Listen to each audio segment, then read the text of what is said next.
آج دنیا تیسری جنگ عظیم کے دہانے پہ کھڑی ہے، لیکن معلوم ہے کہ پہلی جنگ عظیم کس طرح شروع ہوئی۔ اگر ایک گاڑی ایک غلط موڑ نہ مڑتی تو پہلی جنگ عظیم نہ ہوتی۔ اگر پہلی جنگ عظیم نہ ہوتی تو کیا دوسری جنگ عظیم بھی نہ ہوتی؟ کیا ہٹلر ایک عام سیاسی کارکن ہی رہتا؟ کیا ہولوکاسٹ نہ ہوتا؟ کیا اسرائیل قائم نہ ہوتا؟ کیا سلطنت عثمانیہ باقی رہتی؟ کیا سعودی عرب اس شکل میں وجود میں آتا؟ کیا روس سوویت یونین بن پاتا؟ کیا امریکہ دنیا کی سب سے بڑی طاقت بن پاتا؟ اور کیا آج کا مشرق وسطی بالکل مختلف ہوتا؟ اگر پہلی جنگ عظیم نہ ہوتی تو کیا دنیا زیادہ پرامن ہوتی؟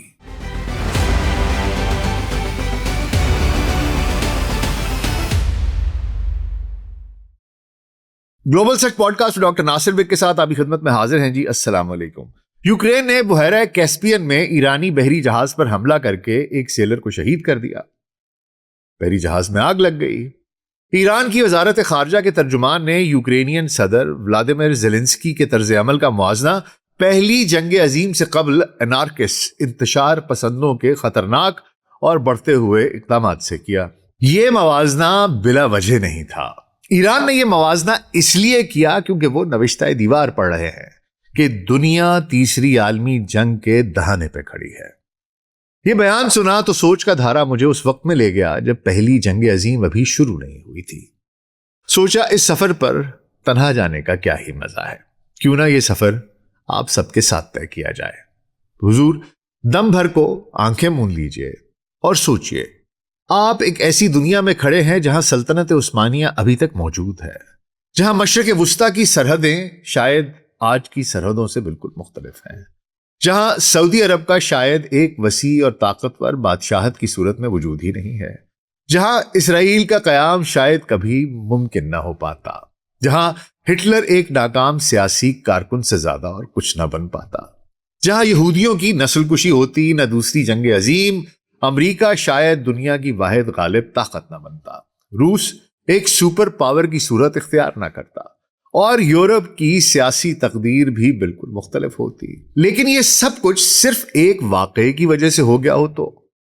اگر دنیا کی موجودہ تاریخ کا ایک بہت بڑا حصہ صرف ایک چھوٹی سی گولی سے پیدا ہوا ہو، پھر یہ کتنی حیران کن بات ہے کہ اتنا سب کچھ صرف ایک گولی کے چل جانے سے ہو گیا، اور وہ گولی بھی شاید کبھی نہ چلتی اگر ایک گاڑی صرف ایک غلط موڑ نہ لیتی۔ حضور یہ ایک ایسی کہانی ہے جس میں ایک شہزادہ ہے، چند نوجوان قاتل ہیں، ایک خفیہ تنظیم ہے، ایک جلتا ہوا بر اعظم ہے، بڑی بڑی سلطنتیں ہیں، اور پھر ایک ایسی جنگ ہے جس نے صرف کروڑوں انسانوں کو موت کے گھاٹ ہی نہیں اتارا بلکہ پوری دنیا کا سیاسی نقشہ بدل دیا۔ یہ پہلی جنگ عظیم کی کہانی ہے، لیکن یہ صرف ایک جنگ کی کہانی نہیں، یہ اس سوال کی کہانی بھی ہے کہ یہ جنگ اگر نہ ہوتی تو آج دنیا کیسی ہوتی۔ تو اگلے 10 سے 15 منٹ کے لیے دھیان ذرا ادھر، اور اگر ہمارا کانٹینٹ پسند آ رہا ہے تو ویڈیو کو لائک اور چینل کو سبسکرائب کر دیجیے گا۔ تو آئیے آغاز کرتے ہیں۔ حضور سن 1914 کا یورپ آج کے یورپ سے بہت مختلف تھا۔ اس یورپ میں صرف مختلف ممالک کا وہ ایک مجموعہ نہیں تھا، بلکہ بڑی بڑی سلطنتوں کا میدان تھا۔ برطانیہ کی سلطنت دنیا کے بہت بڑے حصے پر پھیلی ہوئی تھی۔ فرانس اس وقت افریقہ اور ایشیا کے مختلف علاقوں میں اپنی نوآبادیاتی طاقت رکھتا تھا۔ جرمنی ایک نئی مگر تیزی سے طاقت پکڑتی ہوئی سلطنت تھی۔ روس ایک بہت بڑی سلطنت تھی جس کے بادشاہ کو زار کہا جاتا تھا۔ آسٹرو ہنگرین امپائر جو ہے، آسٹرو ہنگیرین امپائر جسے آسٹریا ہنگری کہہ دیں اگر، تو آسٹریا ہنگری ایک وسیع اور کثیر القومی سلطنت تھی جس کے اندر مختلف قومیں، زبانیں اور مذاہب رکھنے والے لوگ آباد تھے۔ اور یورپ سے باہر 3 بر اعظموں تک پھیلی ہوئی سلطنت عثمانیہ موجود تھی، جو اگرچہ کمزور ہو چکی تھی مگر پھر بھی دنیا کی عظیم سیاسی طاقتوں میں شمار تو کی جاتی تھی۔ لیکن حضور یورپ کے اندر ایک خاموش آگ جل رہی تھی۔ بڑی طاقتیں ایک دوسرے سے خوفزدہ تھی، ہر ملک اپنی فوج بڑھا رہا تھا، نئی بندوقیں، نئی توپیں، جنگی بحری جہاز اور جدید ہتھیار تیار کیے جا رہے تھے۔ جرمنی اور برطانیہ کے درمیان بحری طاقت کی دوڑ جاری تھی۔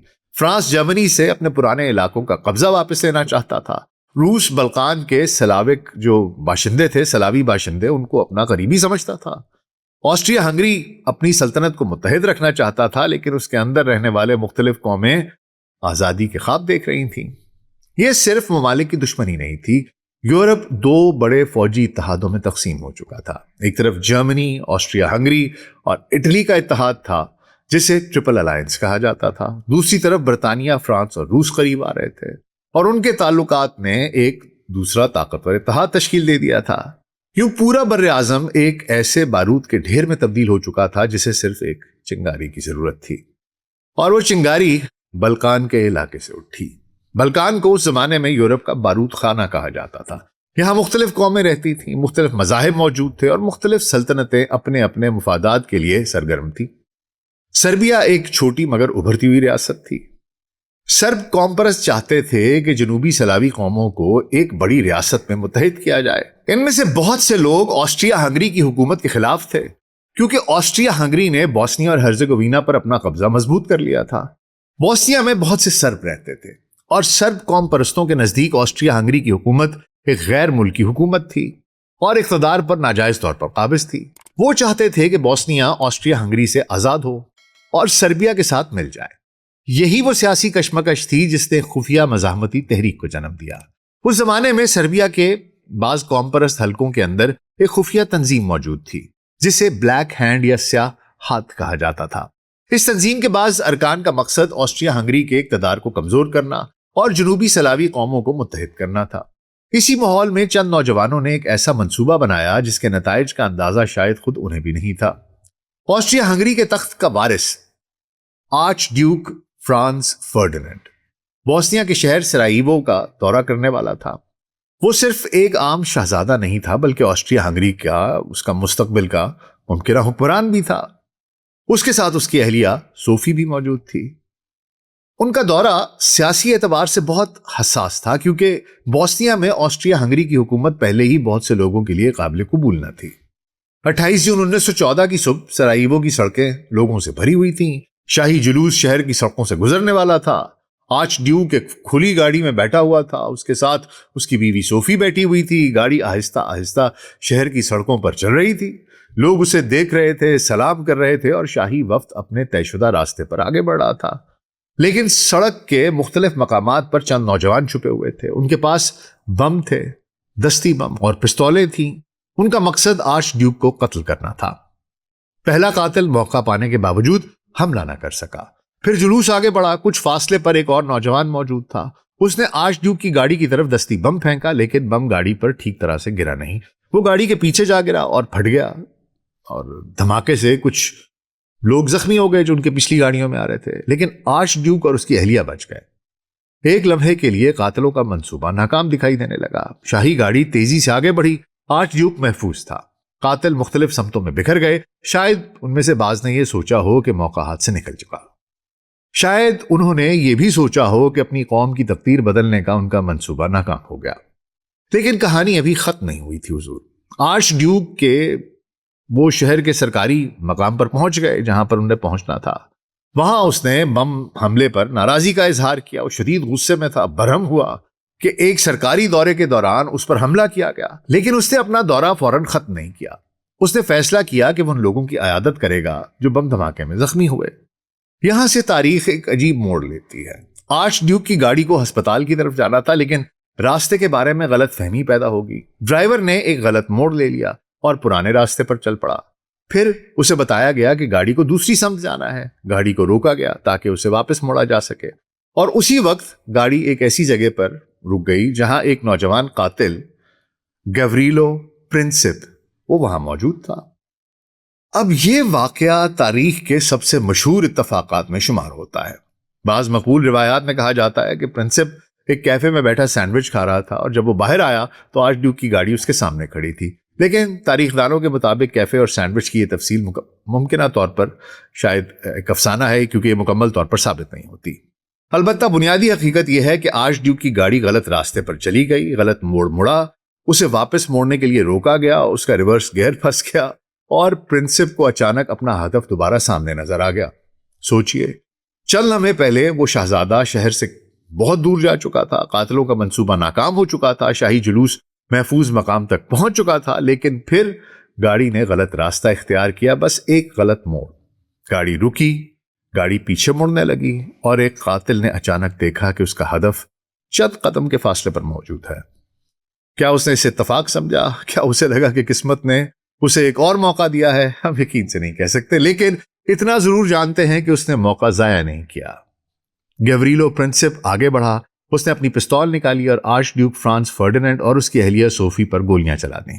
دونوں شدید زخمی ہو گئے۔ فرانس فریڈرک کے جسم سے شدید خون بہہ رہا تھا، صوفی بھی زخمی ہو چکی تھیں۔ کچھ ہی دیر بعد دونوں کی موت واقع ہو گئی۔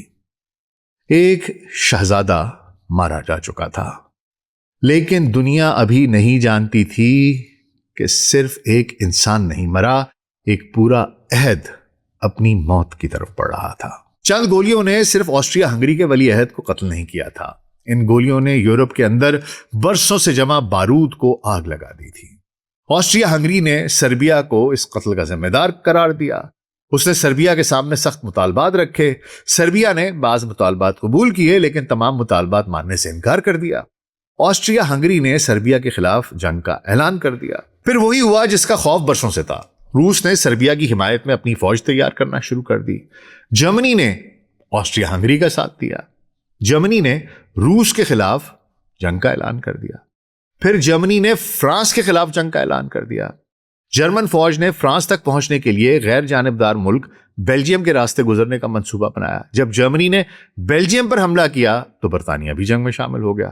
صرف چند ہفتوں میں ایک مقامی بحران عالمی جنگ میں تبدیل ہو چکا تھا۔ ایک کے بعد ایک ملک دوسرے ملک کی مدد کے لیے میدان میں آتا گیا۔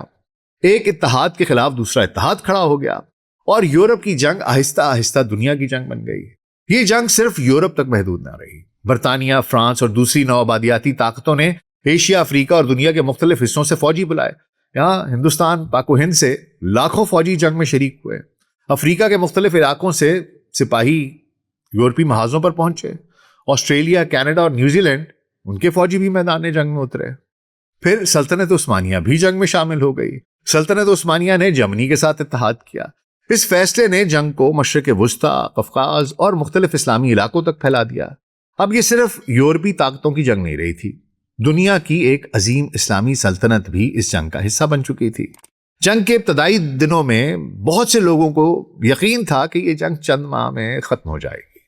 لوگ سمجھتے تھے کہ فوجیں میدان میں جائیں گی، دشمن کو شکست دیں گی اور پھر سپاہی کرسمس سے پہلے اپنے گھروں کو واپس لوٹ آئیں گے، لیکن ایسا ہوا نہیں۔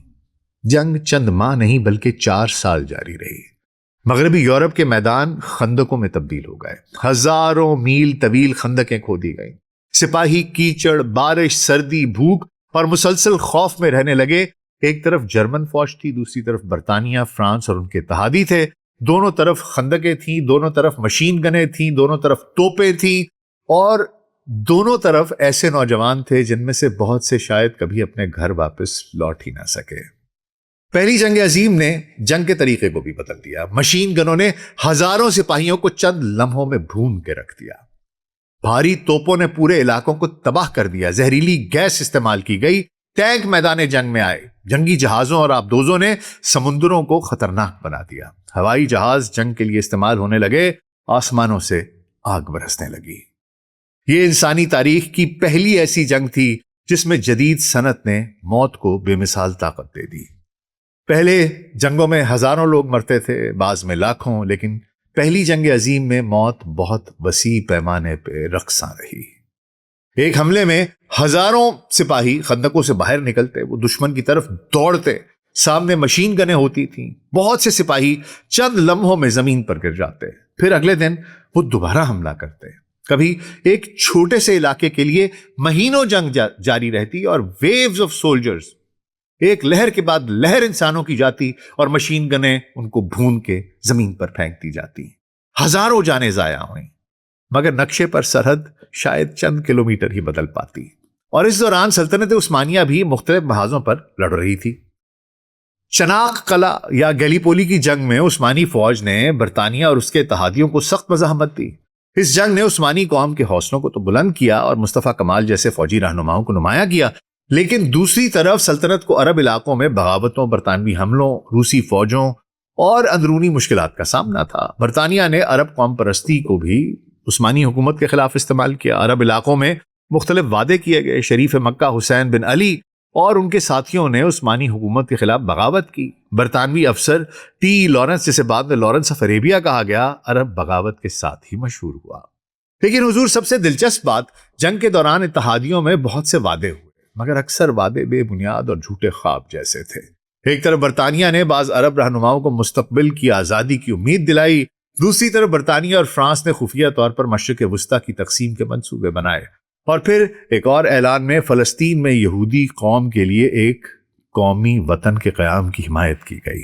یہ سب فیصلے بعد میں مشرق وسطیٰ کی تاریخ پر گہرے اثرات ڈالنے والے تھے۔ ادھر یورپ میں جنگ جاری تھی، لاکھوں انسان مارے جا چکے تھے، معیشتیں تباہ ہو رہی تھیں، خاندان بکھر رہے تھے، اور پھر 1917 میں ایک ایسا واقعہ پیش آیا جس نے جنگ کا توازن بدل دیا۔ امریکہ جنگ میں شامل ہو گیا۔ امریکہ براہ راست جنگ کا حصہ نہیں تھا، لیکن جرمن آبدوزوں کی کارروائیوں اور بدلتے ہوئے سیاسی حالات کے بعد اس نے اتحادی طاقتوں کا ساتھ دینے کا فیصلہ کیا۔ امریکہ کی نئی فوجی اور معاشی طاقت نے جرمنی اور اس کے اتحادیوں پر دباؤ بڑھا دیا۔ اسی سال روس کے اندر انقلاب آ گیا۔ روسی سلطنت پہلے ہی جنگ سے تھک چکی تھی، عوام بھوک، غربت اور سیاسی جبر سے پریشان تھے، زار کی حکومت کمزور ہو چکی تھی۔ پھر بالشوک انقلاب آیا اور ولادیمیر لینن کی قیادت میں ایک نئی انقلابی حکومت قائم ہوئی۔ روس جنگ سے نکل گیا۔ یہ واقعہ صرف جنگ کے لیے نہیں بلکہ پوری دنیا کے مستقبل کے لیے اہم تھا۔ روس میں کمیونسٹ حکومت قائم ہو چکی تھی، ایک ایسی ریاست وجود میں آ گئی تھی جو بعد میں سوویت یونین بنے گی اور دنیا کی سب سے بڑی طاقتوں میں شامل ہو جائے گی۔ حضور، 1918 تک جرمنی اور اس کے اتحادی تھک چکے تھے، فوجیں کمزور ہو رہی تھیں، عوام جنگ سے تنگ آ چکے تھے، سلطنت عثمانیہ بھی شدید مشکلات میں تھی۔ آسٹریا ہنگری کے اندر مختلف قومیں آزادی کا مطالبہ کر رہی تھیں۔ آخرکار 11 نومبر 1918 کو جنگ بندی ہو گئی۔ پہلی جنگ عظیم ختم ہو چکی تھی، لیکن کیا واقعی جنگ ختم ہوئی تھی یا صرف گولیاں چلنا بند ہوئی تھیں؟ کیونکہ اس جنگ کے بعد دنیا پہلے جیسی نہ رہی۔ جرمن سلطنت ختم ہو گئی، آسٹریا ہنگری کی عظیم سلطنت ٹکڑوں میں بٹ گئی، روسی سلطنت ختم ہو گئی اور سلطنت عثمانیہ بھی اپنے آخری دور میں داخل ہو گئی۔ 4 عظیم سلطنتیں زوال کا شکار ہو چکی تھیں، جرمنی، آسٹریا ہنگری، روس اور سلطنت عثمانیہ۔ یہ سب طاقتیں دنیا کے نقشے پر پہلے کی طرح اب موجود نہیں تھیں۔ لاکھوں انسان مارے جا چکے تھے، کروڑوں زخمی ہوئے، بہت سے شہر تباہ ہو گئے، خاندان بکھر گئے، اور پھر جنگ کے اختتام پر ایک مہلک وبا، اسپینش فلو، یہ دنیا میں پھیل گئی جس نے مزید کروڑوں انسانوں کو متاثر کیا۔ لیکن جنگ کے بعد سب سے بڑا سوال یہ تھا کہ شکست خوردہ جرمنی کے ساتھ کیا سلوک کیا جائے۔ اتحادی طاقتوں نے جرمنی پر سخت شرائط عائد کی۔ ورسائی کے معاہدے کے تحت جرمنی کو جنگ کی ذمہ داری قبول کرنی پڑی، اس پر بھاری مالی پابندیاں لگائی گئیں، اس کی فوج محدود کر دی گئی، اس کے بعض علاقے اس سے لے لیے گئے۔ جرمن عوام میں غصہ پیدا ہوا، انہیں محسوس ہوا کہ ان کے ساتھ ذلت آمیز سلوک کیا جا رہا ہے۔ جنگ میں شکست، معاشی تباہی، بے روزگاری اور سیاسی انتشار نے جرمنی کے اندر ایک خطرناک ماحول پیدا کر دیا، اور اسی ماحول سے چند سال بعد ایک شخص ابھرے گا، ایک ایسا شخص جو پہلی جنگ عظیم میں ایک عام جرمن سپاہی، ایک عام جرمن فوجی تھا، ایک ایسا شخص جو جرمنی کی شکست کو اپنی قوم کی توہین سمجھتا تھا۔ اس کا نام ایڈولف ہٹلر تھا۔ اور پہلی جنگ عظیم کے اختتام کے صرف 2 دہائیاں بعد دنیا ایک اور پہلے سے کہیں زیادہ خوفناک جنگ کی طرف بڑھ رہی تھی۔ پہلی جنگ عظیم کے بعد دنیا نے امن کی امید کی تھی۔ لوگوں نے سوچا تھا کہ اتنی بڑی تباہی کے بعد انسان دوبارہ کبھی ایسی جنگ نہیں کرے گا۔ لاکھوں قبریں، تباہ شہر، زخمی فوجی اور بکھرے ہوئے خاندان شاید انسانیت کے لیے کافی بڑا سبق ہوں گے۔ لیکن حضور، تاریخ نے ایک عجیب راستہ اختیار کیا۔ پہلی جنگ عظیم کے خاتمے نے دنیا میں مستقل امن پیدا نہیں کیا، اس نے نئی دشمنیاں پیدا کی، اس نے پرانی سلطنتوں کو ختم کیا، لیکن ان کی جگہ ایسے مسائل چھوڑ دیے جنہوں نے آنے والی نسلوں کو بھی متاثر کیا۔ جرمنی جنگ ہار چکا تھا، اس کی سلطنت ختم ہو گئی تھی، ملک میں ایک نئی جمہوری حکومت قائم ہوئی جسے وائمر جمہوریہ کہا جاتا تھا، لیکن نئی حکومت شروع ہی سے مشکلات میں گھری ہوئی تھی۔ جرمن عوام کے لیے جنگ کی شکست قبول کرنا مشکل تھا۔ بہت سے لوگ سمجھتے تھے کہ جرمن فوج نے میدان میں مکمل طور پر شکست نہیں کھائی تھی، بلکہ سیاست دانوں نے ملک کو دھوکہ دیا۔ بعض قوم پرست گروہوں نے یہ دعویٰ پھیلایا کہ جرمنی کو اندر سے کمزور کیا گیا۔ یہ جھوٹے اور خطرناک نظریات بعد میں ہٹلر کے سیاسی ہتھیار بن گئے۔ ورسائی کے معاہدے نے جرمنی پر مالی بوجھ بھی ڈال دیا۔ جنگی ہرجانے ادا کرنے کے لیے جرمن معیشت پر شدید دباؤ پڑا۔ 1920 کی دہائی میں جرمنی میں مہنگائی اس حد تک بڑھ گئی کہ لوگوں کی جمع پونجی تقریباً بے قیمت ہو گئی، ڈی ویلیو ہو گئی۔ لوگوں کے پاس پیسہ تھا لیکن پیسے کی قیمت ہی نہیں رہی۔ پھر دنیا میں معاشی بحران آ گیا۔ 1929 میں امریکی سٹاک مارکیٹ کے زوال نے عالمی معیشت کو شدید نقصان پہنچا، صنعتیں بند ہوئیں، لاکھوں لوگ بے روزگار ہوئے۔ جرمنی پر اس بحران کا خاص طور پر گہرا اثر پڑا۔ حضور، جب معاشرہ خوف، غربت اور بے روزگاری میں مبتلا ہوتا ہے تو لوگ بعض اوقات ایسے رہنماؤں کی طرف متوجہ ہوتے ہیں جو سہانے خواب دکھاتے ہیں۔ ایڈولف ہٹلر، اس نے یہی کیا۔ وہ لوگوں سے کہتا تھا کہ جرمنی دوبارہ عظیم بنے گا۔ وہ ورسائی کے معاہدے کو ختم کرنے کا وعدہ کرتا تھا۔ وہ جرمن فوج کو دوبارہ طاقتور بنانے کی بات کرتا تھا۔ وہ جرمن قوم کے زخموں، غصے اور محرومی کو سیاسی طاقت میں تبدیل کر رہا تھا۔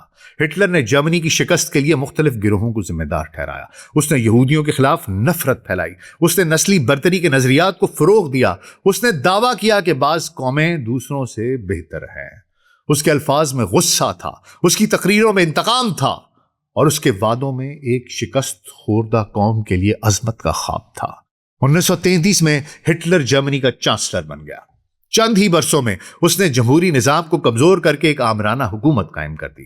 سیاسی مخالفین کو گرفتار کیا گیا، آزادی اظہار محدود کی گئی، ریاستی اداروں کو نازی نظریات کے تابع کر دیا گیا۔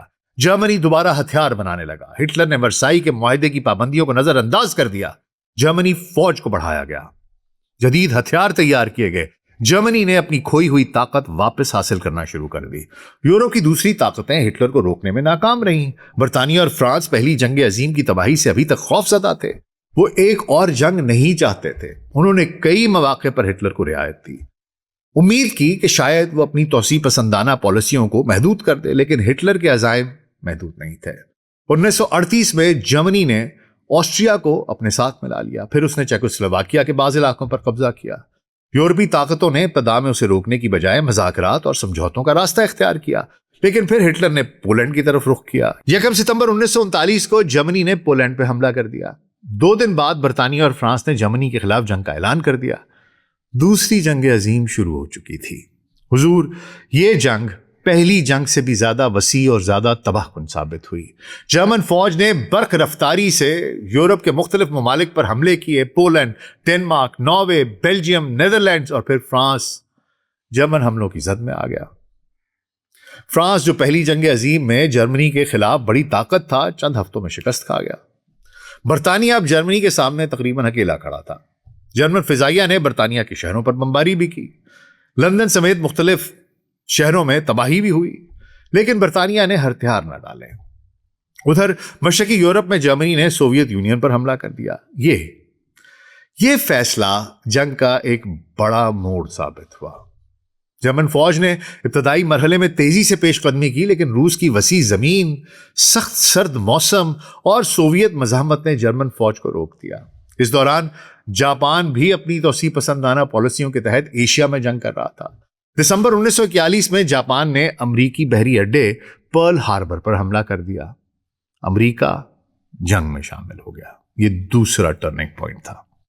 اب دنیا کی سب سے بڑی صنعتی طاقت مکمل طور پر جنگ کا حصہ بن چکی تھی۔ دوسری جنگ عظیم صرف فوجوں کی جنگ نہیں تھی، یہ قوموں کی جنگ تھی۔ فیکٹریاں ہتھیار بنا رہی تھیں، عورتیں جنگی صنعتوں میں کام کر رہی تھیں، شہر بمباری کا نشانہ بن رہے تھے، لاکھوں عام شہری بھی جنگ کی تباہی میں شامل ہو گئے تھے۔ لیکن اس جنگ کا ایک اور تاریک باب نازی جرمنی کی متعصبانہ پالیسی تھی، جس میں یہودیوں اور دیگر گروہوں کو نشانہ بنایا گیا، جن میں رومانی لوگ، معذور افراد، سیاسی مخالفین اور دیگر شامل تھے۔ دعویٰ کیا جاتا ہے کہ 60 لاکھ یہودی ہولوکاسٹ میں قتل کیے گئے۔ گو کے بعد سازشی نظریات اس دعوے کو صہیونی سازش اور پروپیگنڈا بھی قرار دیتے ہیں کہ اتنے یہودی تو زمانے میں تھے ہی نہیں، مارے کہاں سے گئے۔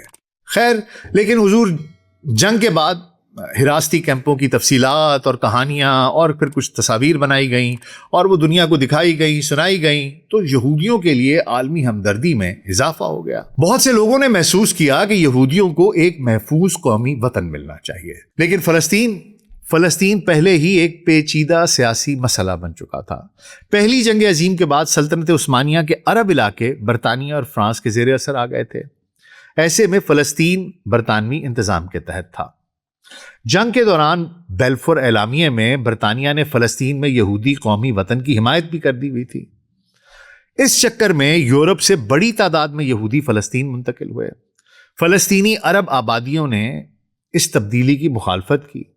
انہوں نے کہا بھائی کہاں آ رہے ہو؟ یہ تنازع رفتہ رفتہ بڑھتا گیا۔ پھر دوسری جنگ عظیم اور ہولوکاسٹ کے بعد عالمی حالات بدل گئے۔ 1947 میں اقوام متحدہ نے فلسطین کی تقسیم کا منصوبہ پیش کیا۔ 1948 میں اسرائیل کا قیام کا اعلان ہو گیا۔ فلسطینیوں کا قتل عام کیا گیا، ان کی بہت بڑی تعداد اپنے گھروں سے جبری طور پر بے دخل کر دی گئی، انہیں جنگ کے دوران مارا گیا، شہید کیا گیا، اپنے گھروں سے، اپنے علاقوں سے نکال باہر کیا گیا۔ یوں ایک ایسا انسانی المیہ پیدا ہوا، ایک ایسے تنازع نے جنم لیا جو آج تک ختم نہیں ہو سکا۔ لیکن اگر پہلی جنگ عظیم نہ ہوتی، اگر سلطنت عثمانیہ ختم نہ ہوتی، اگر فلسطین برطانوی اقتدار میں نہ آتا، اگر بیلفور اعلامیہ نہ ہوتا، اگر دوسری جنگ عظیم اور ہولوکاسٹ نہ ہوتے، تو کیا اسرائیل اسی طرح قائم ہو سکتا تھا؟ یہ سوال تاریخ کے سب سے بڑے سوالات میں سے ایک۔ ادھر دوسری جنگ عظیم جاری تھی۔ 1944 میں اتحادی فوج نے فرانس میں ایک بڑی کارروائی کی جسے ڈی ڈے کہا جاتا ہے۔ مغربی یورپ میں جرمنی کے خلاف ایک نیا محاذ کھل گیا۔ مشرق میں سوویت فوج جرمن افواج کو پیچھے دھکیل رہی تھی۔ 1945 میں سوویت فوج برلن تک پہنچ گئی۔ ہٹلر نے خودکشی کر لی، جرمنی نے ہتھیار ڈال دیے۔ یورپ میں جنگ ختم ہو گئی، لیکن جاپان ابھی جنگ میں موجود تھا۔ امریکہ نے اگست 1945 میں جاپان کے 2 شہروں ہیروشیما اور ناگاساکی ان پر ایٹم بم گرا دیے۔ چند لمحوں میں ہزاروں انسان لقمہ اجل بن گئے۔ شہر کے شہر تباہ ہو گئے۔ تابکاری کے اثرات نے آنے والے برسوں اور نسلوں تک کو متاثر کیا۔ جاپان نے ہتھیار ڈال دیے، دوسری جنگ عظیم ختم ہو گئی، لیکن دنیا اب پہلے جیسی نہیں رہی تھی۔ تقریباً 7 کروڑ سے زیادہ انسان اس جنگ میں مارے گئے۔ یورپ کے بہت سے شہر تباہ ہو چکے تھے، لاکھوں لوگ بے گھر ہو گئے تھے، اور اب دنیا میں 2 نئی عظیم طاقتیں ابھر چکی تھیں، امریکہ اور سوویت یونین۔ برطانیہ اور فرانس اگرچہ اہم ممالک تھے، لیکن ان کی پرانی عالمی طاقت کم ہو رہی تھی۔ ان کی نو آبادیاتی سلطنتیں بھی آہستہ آہستہ کمزور ہونے لگیں۔ امریکہ سرمایہ دارانہ دنیا کا مرکز بن گیا اور سوویت یونین کمیونسٹ دنیا کی سب سے بڑی طاقت بن گیا۔ دونوں کے درمیان براہ راست بڑی جنگ کبھی نہ ہوئی، لیکن ایک طویل سیاسی، فوجی اور نظریاتی مقابلہ شروع ہو گیا جسے سرد جنگ کہا گیا۔ دنیا 2 حصوں میں تقسیم ہو گئی، ایک طرف امریکہ اور اس کے اتحادی، دوسری طرف سوویت یونین اور اس کے اتحادی۔ ایٹمی ہتھیاروں کی دوڑ شروع ہو گئی۔ دنیا کئی دہائیوں تک اس خوف میں مبتلا رہی کہ کہیں امریکہ اور سوویت یونین کے درمیان ایٹمی جنگ نہ چھڑ جائے۔ لیکن پہلی جنگ عظیم کے اثرات صرف یورپ تک محدود نہ تھے۔ سلطنت عثمانیہ ختم ہو چکی تھی۔ اس کے عرب علاقوں کو مختلف انتظامی حصوں میں تقسیم کیا گیا۔ عراق، شام، اردن اور فلسطین جیسے علاقوں کی سیاسی تشکیل میں برطانیہ اور فرانس نے اہم کردار ادا کیا۔ ان سرحدوں نے مختلف قوموں، قبائل اور مذہبی گروہوں کو ایک دوسرے کے ساتھ جوڑ دیا اور بعض جگہ ایسے لوگوں کو جدا کر دیا جو خود کو ایک ہی قوم سمجھتے تھے۔ مشرق وسطیٰ کا جدید سیاسی نقشہ بڑی حد تک پہلی جنگ عظیم کے بعد تشکیل پایا۔ لیکن سلطنت عثمانیہ کے خاتمے کے بعد صرف عرب دنیا نہیں بدلی۔ ترکی میں مصطفیٰ کمال اتاتürk ترک کی قیادت میں ایک نئی قومی ریاست قائم ہوئی۔ خلافت عثمانیہ 1924 میں ختم کر دی گئی۔ یہ اسلامی دنیا کی سیاسی تاریخ کا، حالیہ سیاسی تاریخ کا سب سے بڑا المیہ تھا۔ صدیوں تک عثمانی سلطان خلافت کے منصب سے وابستہ رہا تھا۔ اب وہ ادارہ ختم ہو چکا تھا۔ مکہ اور مدینہ کے علاقوں میں بھی سیاسی تبدیلیاں ہوئیں۔ آل سعود نے اپنی طاقت بڑھائی، حجاز پر ان کا قبضہ قائم ہوا۔ بعد میں سعودی عرب ایک متحدہ بادشاہت کے طور پر وجود میں آیا۔ اچھا حضور، اب ہم ایک ایسی دنیا کا تصور کر لیتے ہیں جہاں پہلی جنگ عظیم کبھی شروع ہی نہیں ہوئی۔ تاریخ کو ذرا ریورس کیجئے۔ 28 جون 1914 کی صبح سرائیوو میں بم حملہ ناکام ہو جاتا ہے۔ آرچ ڈیوک فرانس فرڈیننڈ کی گاڑی غلط راستہ نہیں لیتی، غلط موڑ نہیں موڑتی، گولی نہیں چلتی، شہزادہ بچ جاتا ہے اور جنگ شروع نہیں ہوتی۔ لیکن کیا صرف ایک شہزادے کی زندگی بچنے سے پوری دنیا بدل جاتی؟ ممکن ہے۔ اگرچہ 1914 کا یورپ پہلے ہی شدید تنازعات، قوم پرستی اور فوجی اتحادوں میں گھرا ہوا تھا اور جنگ کسی نہ کسی اور بہانے سے شروع ہو جاتی، لیکن اگر اتنی بڑی عالمی جنگ نہ ہوتی تو 20ویں صدی کا نقشہ بالکل مختلف ہوتا۔ سب سے پہلے سلطنت عثمانیہ کو دیکھ لیتے ہیں۔ اگر یہ تباہ کن جنگ نہ ہوتی تو عثمانی سلطنت یکلخت ختم نہ ہوتی۔ ممکن ہے یہ اصلاحات کے ذریعے ایک وفاقی ریاست یا آئینی بادشاہت بن جاتی۔ اس صورت میں مشرق وسطیٰ میں برطانیہ اور فرانس کا قبضہ، سائکس پیکو معاہدہ اور مصنوعی سرحدیں وجود میں نہ آتی۔ اس کے بعد آل سعود کو دیکھ لیتے ہیں حضور۔ آل سعود کی اپنی تاریخ تھی، لیکن پہلی جنگ کے بغیر عثمانی اقتدار قائم رہتا۔ اس صورت میں آل سعود کے لیے حجاز پر قبضہ اور اتنی جلدی ایک بڑی ریاست بنانا شاید اتنا آسان اور تیز نہ ہوتا۔ ایران اور روس کو بھی دیکھ لیتے ہیں۔ ایران ایک بڑی شیعہ طاقت کے طور پر موجود رہتا، لیکن اس کے مغرب میں ایک مضبوط عثمانی ریاست کا توازن برقرار رہتا۔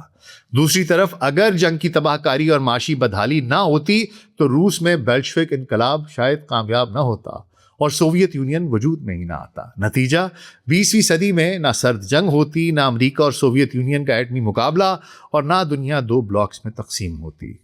جرمنی اور ہٹلر کو بھی دیکھ لیتے ہیں۔ پہلی جنگ کی شکست، ورسائی کا معاہدہ اور معاشی ذلت ہی ہٹلر کے اقتدار کا راستہ بنی۔ اگر پہلی جنگ نہ ہوتی تو ہٹلر شاید ایک ناکام آرٹسٹ ہی رہتا۔ ہٹلر نہ ہوتا تو دوسری جنگ عظیم اور ہولوکاسٹ نہ ہوتے، اور یوں یہودیوں کے لیے وہ عالمی ہمدردی بھی پیدا نہ ہوتی جو اسرائیل کے قیام کی سب سے بڑی وجہ بنی۔ یعنی بغیر جنگوں کے جدید اسرائیل کا قیام انتہائی مشکل یا بالکل مختلف ہونا تھا۔ ہو سکتا ہے ایک ہی جگہ پر یہ رہے ہوتے اکٹھے، لیکن علیحدہ علیحدہ ریاستیں نہ بنتی، ایک کمپوزٹ سوسائٹی بن جاتی۔ اب برطانیہ اور امریکہ کو بھی دیکھ لیتے ہیں حضور۔ جنگوں کی غیر موجودگی میں برطانیہ کی نوآبادیاتی سلطنت کا زوال بہت آہستہ ہوتا، اور یہ پاکستان، ہندوستان سمیت دیگر ملکوں کی آزادی کا عمل دیر سے شروع ہوتا۔ امریکہ کو بھی دنیا کی واحد غالب طاقت بننے میں زیادہ وقت لگتا۔ حضور، یہ سوچنا کہ صرف ایک ڈرائیور کا غلط موڑ پوری دنیا کی تقدیر بدل گیا، تاریخی طور پر آپ سمجھ لیجئے کہ یہ ایک چنگاری تھی۔ بارود تو یورپ میں پہلے سے موجود تھا، لیکن اگر وہ چنگاری نہ جلتی تو شاید دنیا کو سنبھلنے کا کچھ وقت مل جاتا۔ پہلی جنگ 1918 میں ختم ہو گئی تھی، لیکن اس کے اثرات آج بھی مشرق وسطیٰ کی سرحدوں، فلسطین کے مسئلے اور عالمی سیاست میں زندہ ہیں۔ ایک غلط موڑ نے انسانیت کو ایک ایسے راستے پر ڈال دیا جس پر ہم 1 صدی بعد بھی چل رہے ہیں۔ آج ہم ایک بار پھر اسی تاریخی موڑ پر کھڑے تیسری جنگ عظیم کے دروازے پر دستک دے رہے ہیں۔ سوال یہ ہے کہ کیا اس بار انسانیت صحیح راستے کا انتخاب کرے گی، یا ہم پھر وہی غلط موڑ لیں گے جو پوری دنیا کو ہلاکت اور تباہی کی طرف لے جاتا ہے؟ آپ کا اس بارے میں کیا خیال ہے؟ آپ کی اس بارے میں کیا رائے ہے؟ مجھے نیچے کامنٹ سیکشن میں ضرور بتائیے گا۔ اپنا بہت خیال رکھیے گا۔ شکریہ۔